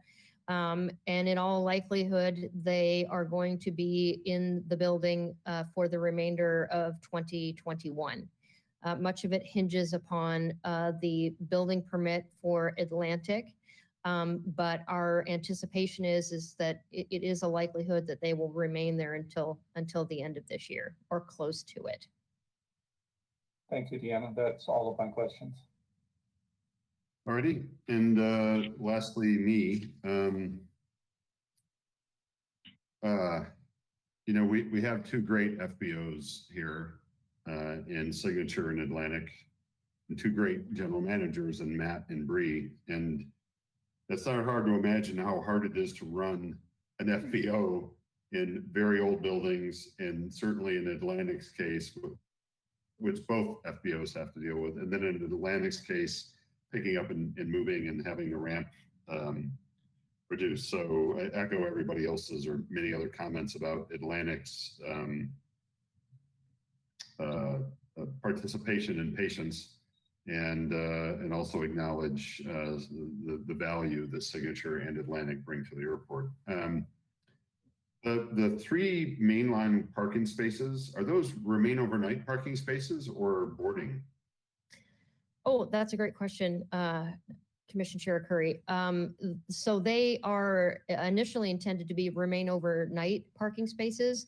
However, as part of the design, there is a consideration for looking at the possibility of being able to access those potentially via a walkway, which could be similar to what we see on the north end of the airfield with Gate 5. But at least initially, the plan is that they would be overnight parking spaces for mainline aircraft. Okay, thanks, Deanna. Just going around the room one more time, any other commissioners? Carl. Following up on Dennis's, and I think you said, Deanna, that you are or shortly will be in the process of also changing the lease with Signature away from the holdover lease to this new lease for a period of time, so that it so that there's a coterminus with Atlantic, or did I understand that correctly? Well, yes, Commissioner Hopkins, our intention, of course, is to try to remain parity as much as possible between the two FBOs. Obviously, that got a bit more difficult with the significant investment that Atlantic is having to make and the timelines with construction. It would have been a lot easier if they were very similarly situated in that way. But our intention, of course, is to try to maintain parity in those lease terms as much as possible. And the intention, of course, is to execute two interim lease agreements with both of the FBOs. The exact details, we do need some time to work out as far as timing goes, but that is our general plan. Okay, that's what I thought I understood you had said. So thank you very much. Oh, looks like Mr. Bowen's got a follow-up. Yeah, a follow-up question on keeping parity for our two fine FBOs. I'm assuming that fairly soon we'll have a similar presentation on Signature's lease and some knowledge on when they'll get to see an interim lease.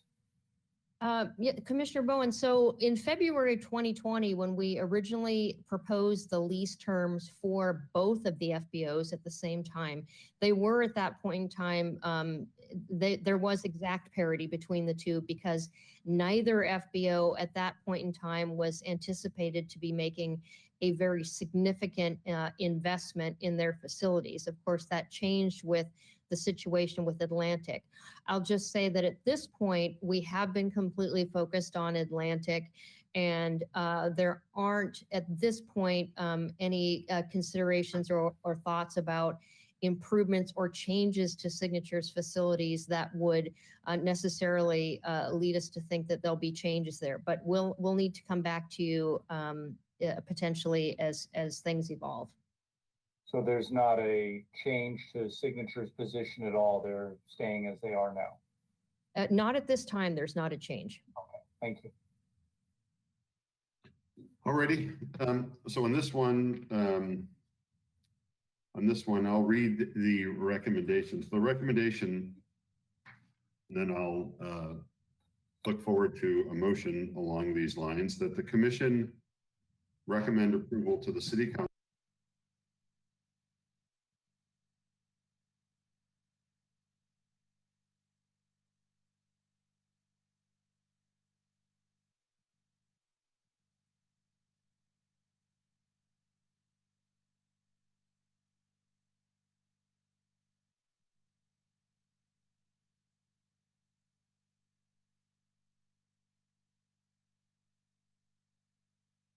commencement upon occupancy for an annual rent of $1,177,644, exclusive of utilities and northeast hangar common area charges. The subject premises are located in the aviation facilities or AF, in an aviation facilities or AF zone. So that's the recommendation. Do I have anybody who would love to make a motion to that effect?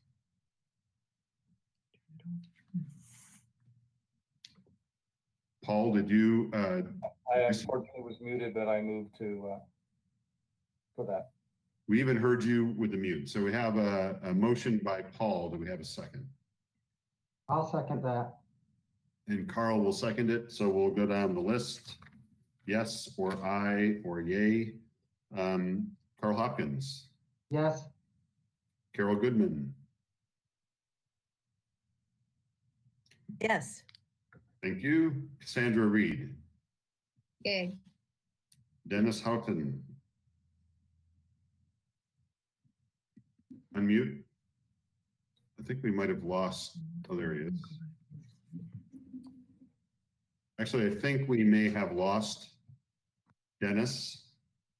So if we could just note that Dennis may have dropped off. Jim Wilson. Aye. Paul Bowen. Yes. Craig Arcuri, aye. And just in the nick of time, Dennis, you're back.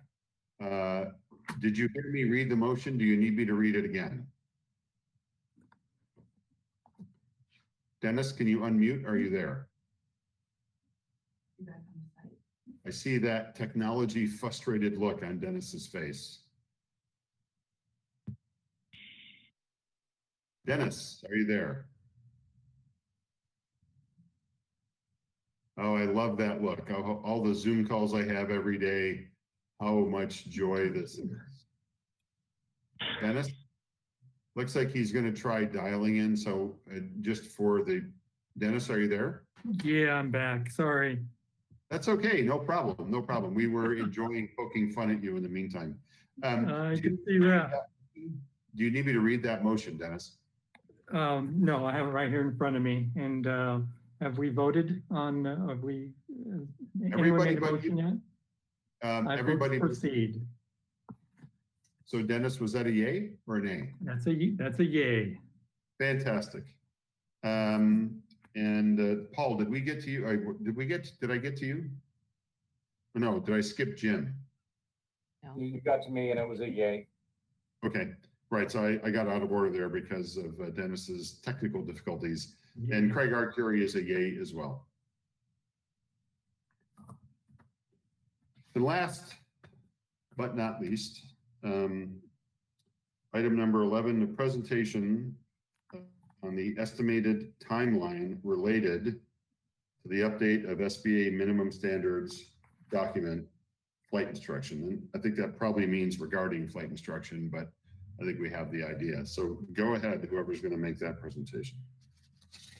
Commissioners, item number 11 on tonight's agenda is a presentation on the timeline to be undertaken in addressing issues related to flight instruction at the airport. Beginning in December, we provided you an overview of these issues. And in January, we shared with you the process that will be undertaken to accomplish this task. Significant staff time has already been committed to these issues, and we are now 4 years into discussions. I share this with you because these are not the most critical issues facing the airport, but have taken up significant time and resources.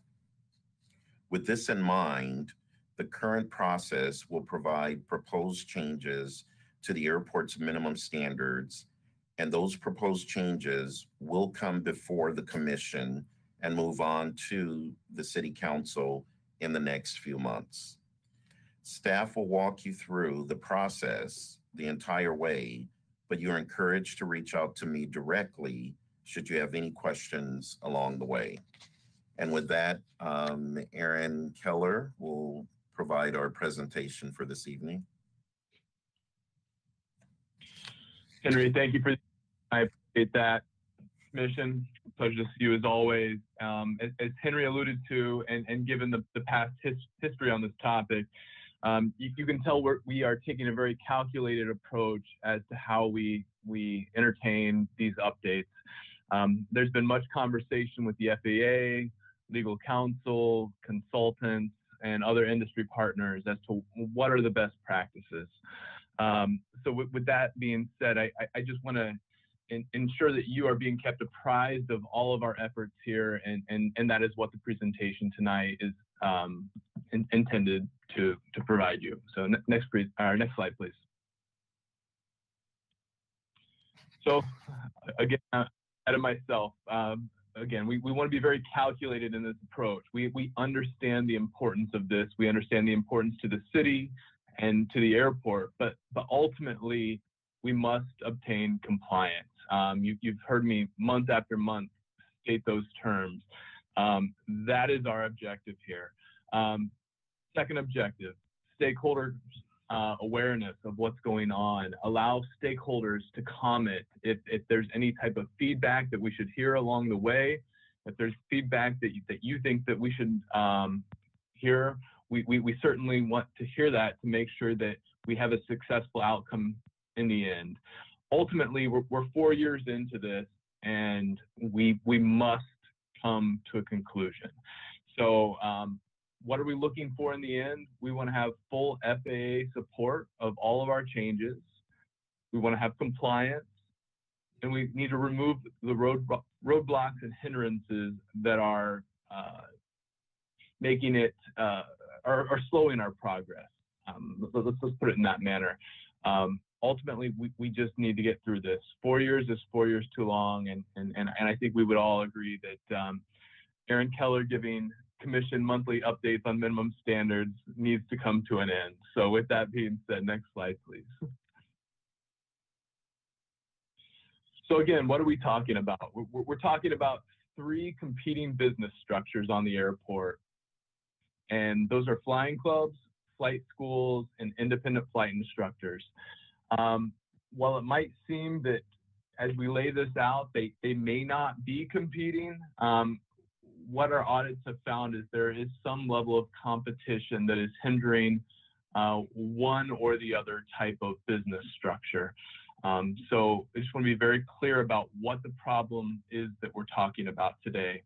And more specifically, I want to talk about what the FAA has said to us, and that's why we continue to bring this very important topic back to you on a repetitive basis, is that the FAA does not believe the airport is compliant. So therefore, we are taking very concerted efforts to ensure that we are compliant. Next slide, please. So again, Henry alluded to this slide already. I won't repeat it, but what is the goal in the end? We are going to aim for a September 2021 adoption by City Council.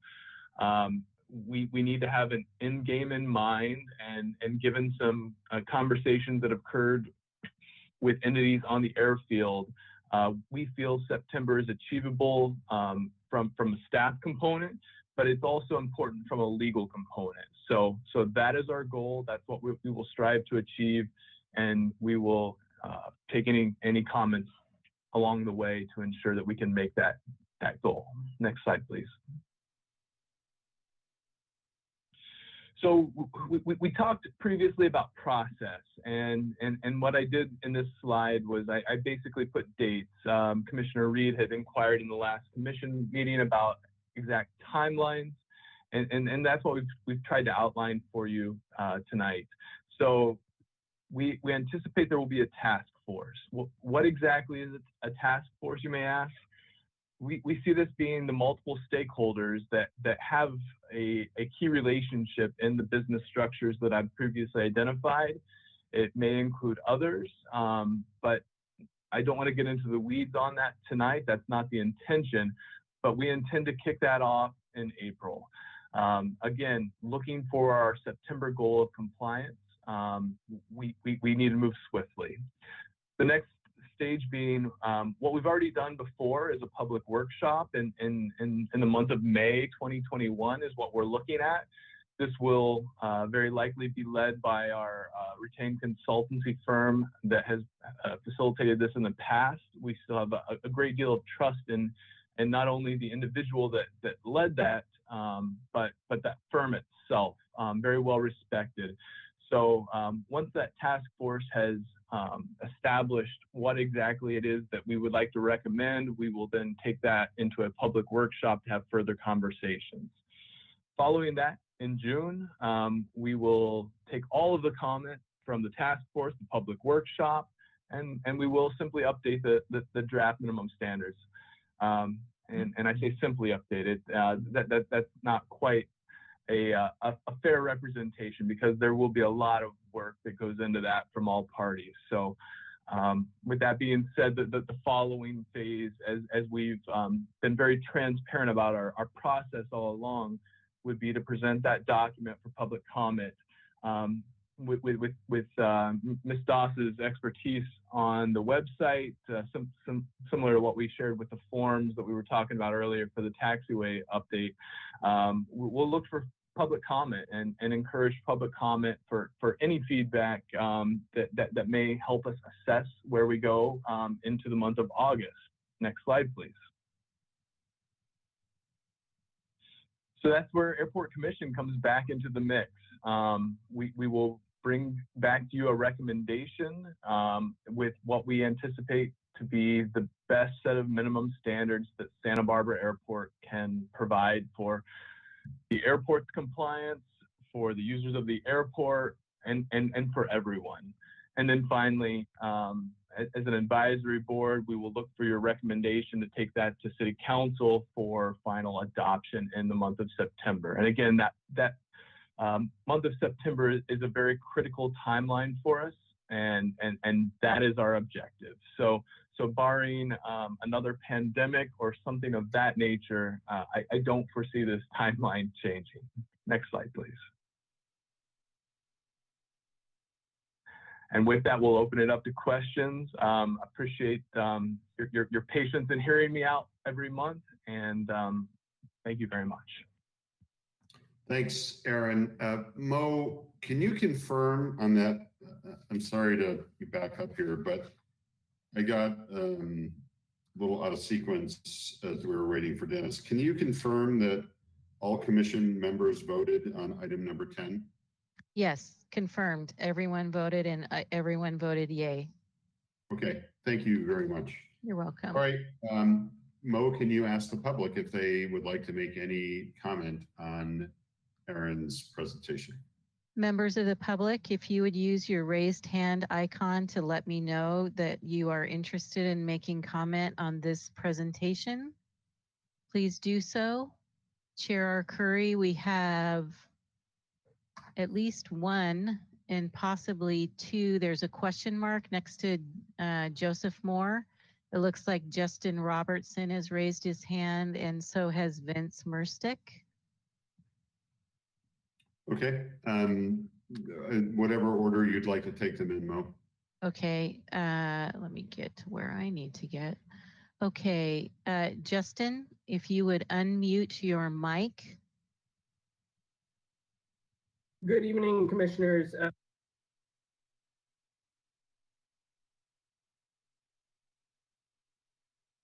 I'm betting he had more to say than that.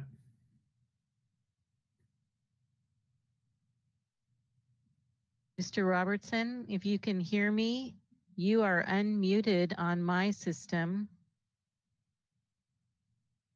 And it looks like that you are still red. Why don't we pass him, go on to the next one, Mo, in the interest of time, and then we'll come back to him at the end. So Justin, if you can hear us, we'll come back to you. Next, Mo. Vince Merstick, would you unmute yourself? Okay, can I be heard? Yes.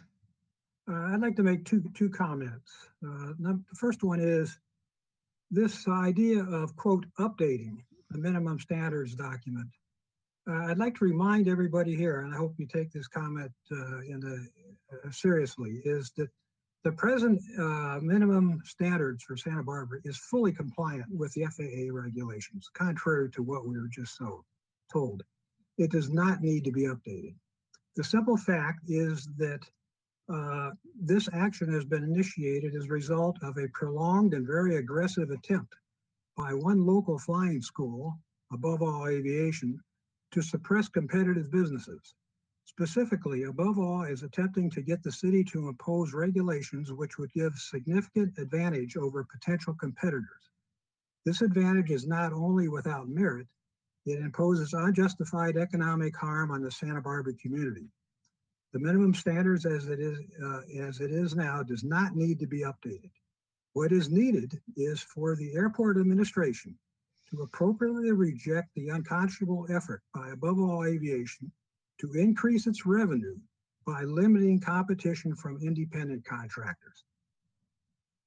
Second comment I'd like to make is that in order for this to be a successful closure on this issue, this will result only if the process is viewed by all parties as being fair and unbiased. To this end, the selection of Mr. Curry as chairman of the GA subcommittee is problematic. Mr. Curry served in this capacity 4 years ago, during which many, if not most, of the participating pilot community viewed his actions as biased against the best interest of the pilot community.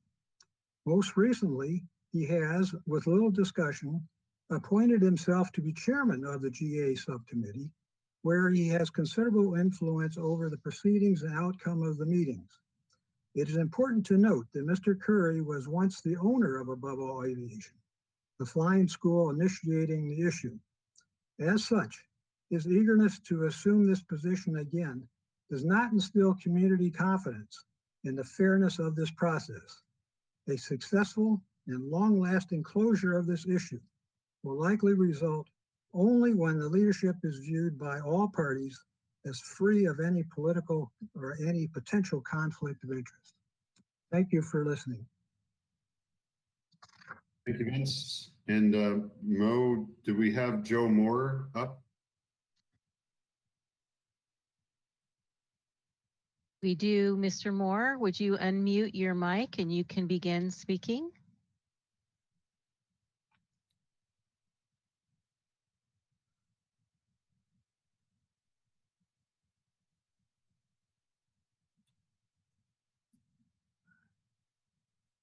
Joe, are you there, Joe?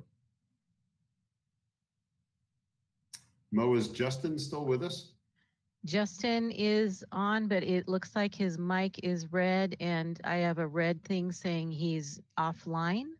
There, he just popped up. Justin, can you hear me? I can. Hopefully I don't get muted again. Before you Okay. start, Justin, Joe Moore, if you're there, we'll come back to you after Justin. Go ahead, Joe.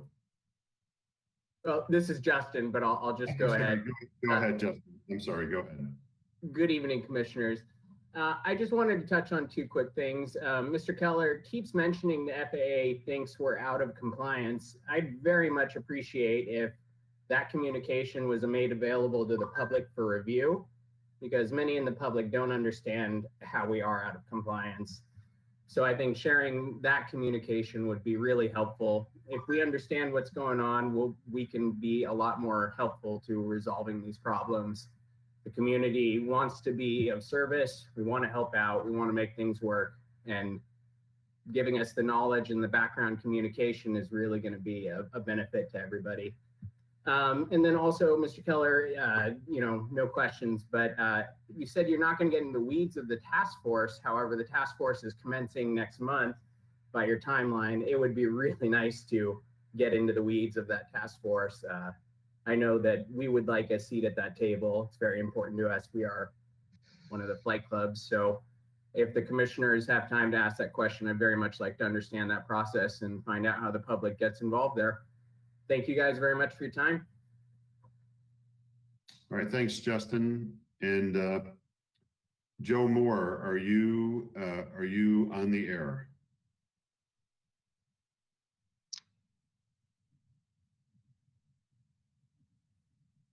I still have a red mic for him.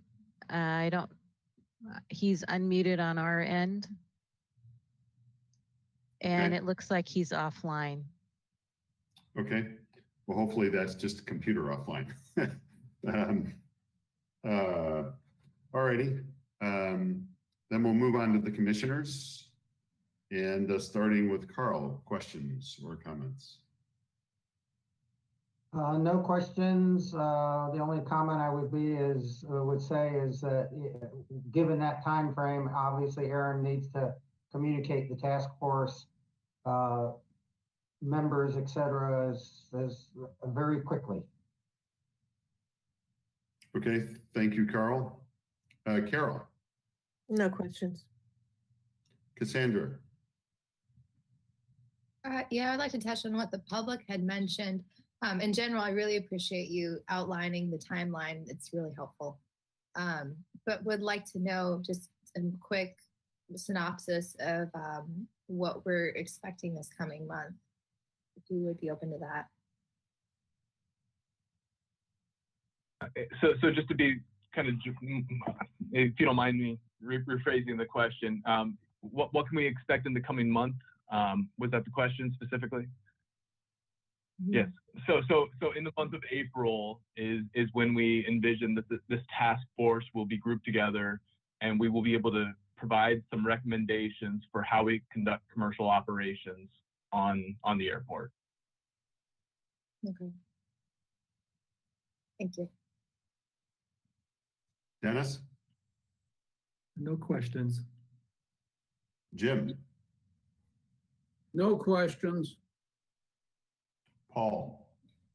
Just a comment on this. I think it's important to the airport that all three of these businesses thrive such that general aviation flight instruction can occur. And this is an incredibly difficult problem that's existed for quite some while that Henry has stepped into. Hopefully you can achieve your September date. I'm not optimistic, but I wish you well. Thank you. Okay.